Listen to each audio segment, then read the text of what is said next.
Mastering the phrase, holding one's own. Hello, everyone. Welcome to our English language learning series. Today, we're diving into a fascinating and useful English expression, holding one's own. This phrase can be a bit tricky to understand, but it's incredibly common in both casual and formal English. So, let's explore its meaning, usage, and some examples to help you incorporate it into your everyday English. Holding one's own is an idiomatic expression in English.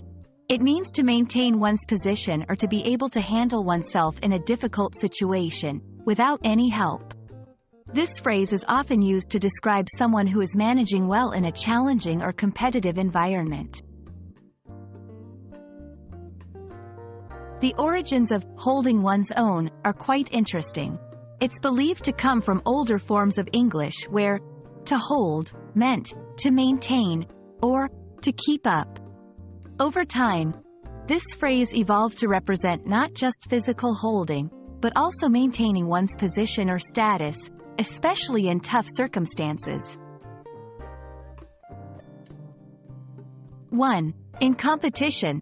When someone is competing, say in sports or a debate, and they are doing as well as their opponents, you can say they are holding their own. 2. In work or school. This phrase can also be used in professional or academic settings. For example, if a new employee is performing well amidst experienced colleagues, they are holding their own. 3. In personal challenges. It's also applicable in personal situations, like someone managing to cope in a new city or handling a difficult phase in life. When using holding one's own, remember, it's used to describe handling situations independently.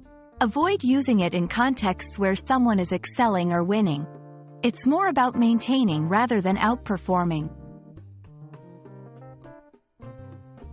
1. Despite being the youngest in the team, Jenna is holding her own in the project.